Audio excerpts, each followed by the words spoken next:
iPad mini 7 the perfect choice for 2024? If you're looking for a compact, convenient tablet that still packs a punch, the iPad mini 7 is definitely a must-have.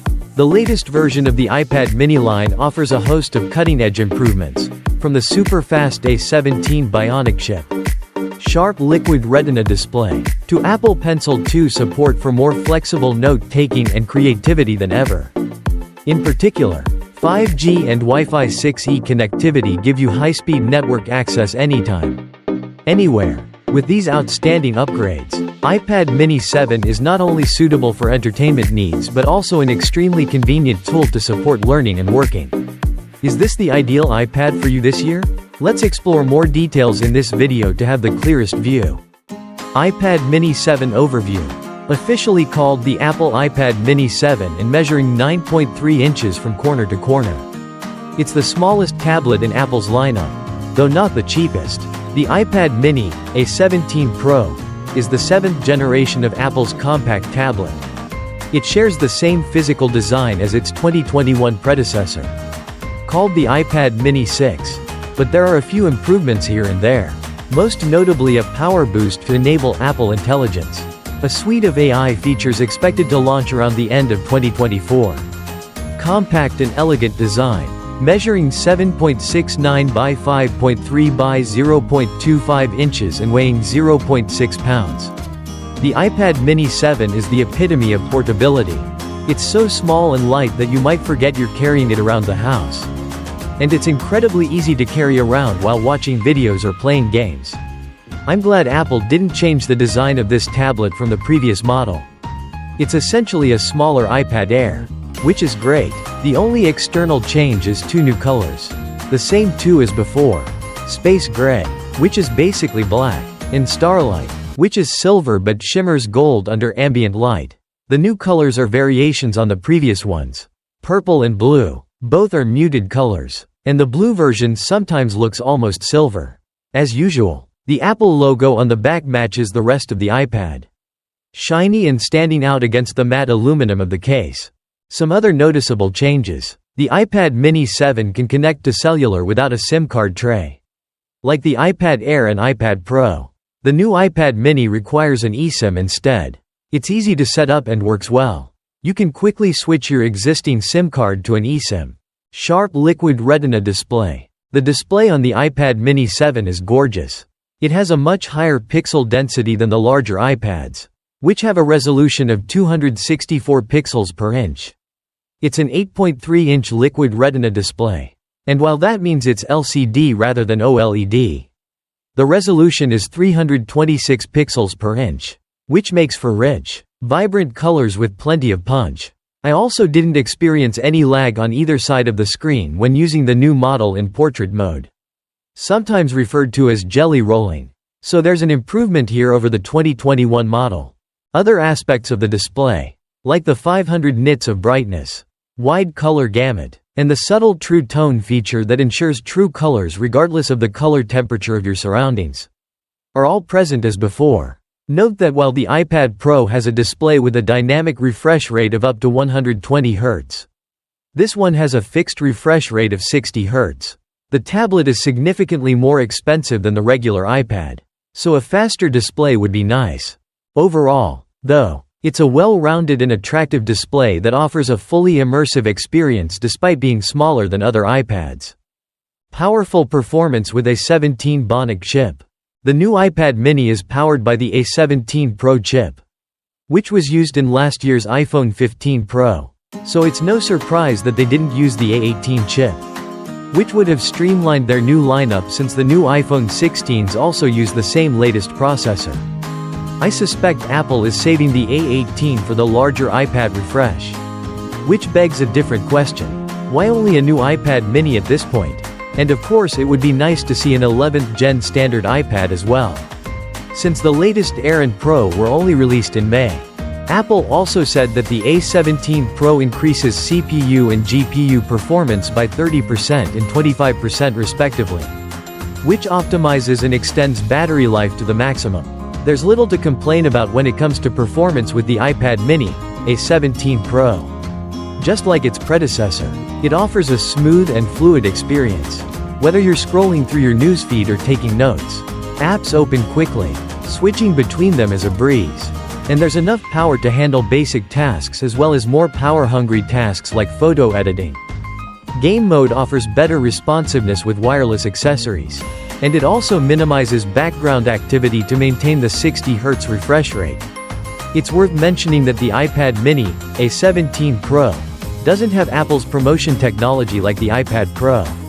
So it doesn't support the adaptive 120 Hz refresh rate. But casual gaming shouldn't be a problem. Sound quality is also good. With decent speaker performance. There's no headphone jack, which is the norm these days. But it also means you'll need a pair of AirPods or other Bluetooth headphones if you don't want people to hear what you're watching or listening to. Camera and new features. Other interesting tidbits include faster USB-C data transfers, Bluetooth 5.3 support, and Wi-Fi 6E connectivity, all of which are meaningful upgrades. Although most users probably won't notice much of a difference. The cameras, a 12-megapixel camera on the back and a 12-megapixel ultra-wide-angle camera on the front, are largely the same as before, with the most notable upgrade being Smart HDR4 support. Apple Intelligence and the new Pencil. The iPad mini 7 runs on iPad OS 18, an operating system that's simple and easy to use. For anyone who's used an iPhone, it's a familiar interface, but with a few small differences and optimized for the larger screen. Multitasking is supported the same way as on all the other iPads in Apple's lineup.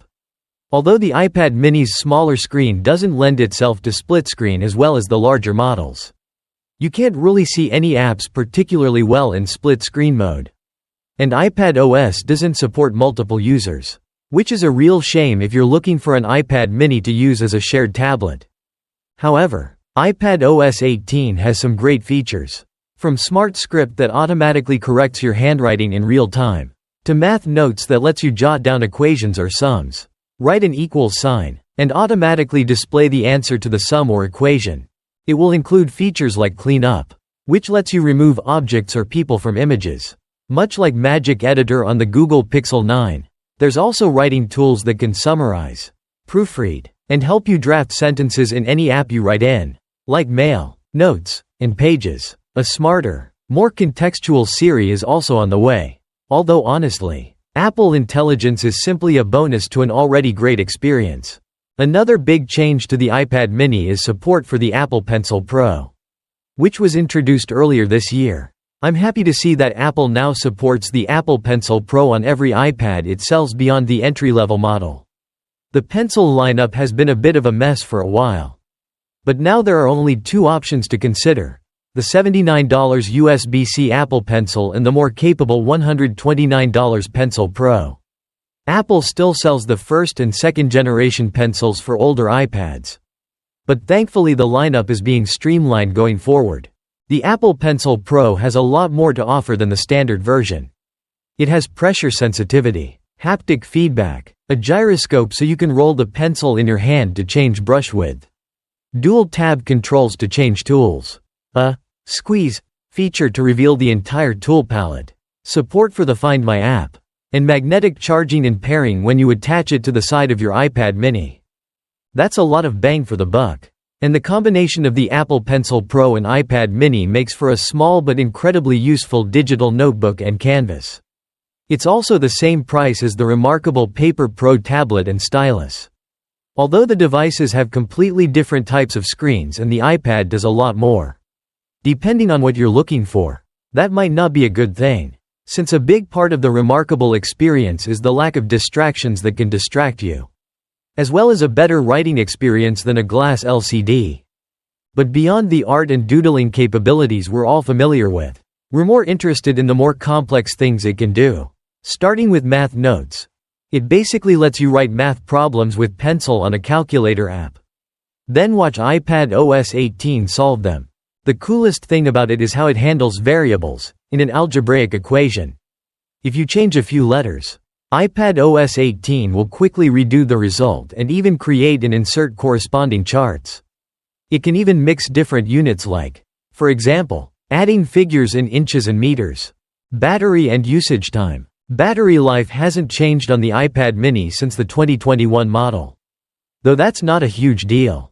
Apple claims around 10 hours. The same as other iPads.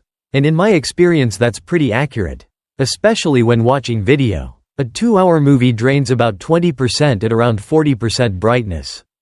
Typically, you can get a few hours of use out of the iPad mini here and there.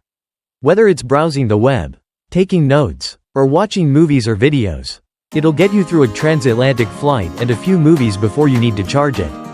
As I did in my testing. Increasing the screen brightness will drain the battery a little faster. The same goes if you start drawing or taking notes with the Apple Pencil Pro. Or editing images. But overall, the iPad mini, A17 Pro, will be able to last a working day. Charging could be faster. Though, it's capped at 20 watts. That's not terribly slow, especially if you're charging overnight. But a little faster would be welcome. As other tablets like the OnePlus Pad 2 offer charging speeds up to 3 times faster. Price and version. Storage starts at 128 GB. And you can now get the iPad mini with 512 GB. Which wasn't available before. There's also hints that the new iPad mini will have 8 GB of RAM. Double the 4 GB of the previous model. The most notable thing here is the significant increase in RAM and the starting storage of 128 GB. Which is a big upgrade since the starting storage of 64 GB on the previous generation isn't comfortable if you've got a few games installed. Spending $499 on a tablet with 128 GB of storage and $129 for the Apple Pencil Pro is a lot of money. The iPad mini 7 is a good tablet. If you don't have a tablet and want something small, the iPad mini 7 is a good choice. At this price point, I wish there were more substantial upgrades. But here's what it has. The iPad mini is basically in the same tier as the iPad Air. Both of which are below the iPad Pro. Conclusion. If you already have an older iPad mini that still works, I think it's worth upgrading if you really need the new features from the Apple Pencil Pro. Personally, I don't use the new features from the Apple Pencil Pro. Upgrading from an iPad mini 5 or 6 is basically buying a new tablet to do things your old tablet can already do. And you? What do you think about this iPad mini 7? Leave your thoughts in the comments section. Don't forget to suggest any topics you want to follow in the next video. Remember to subscribe to the channel. Ring the bell so you don't miss videos about the technology world every day. Thank you and see you in the next video.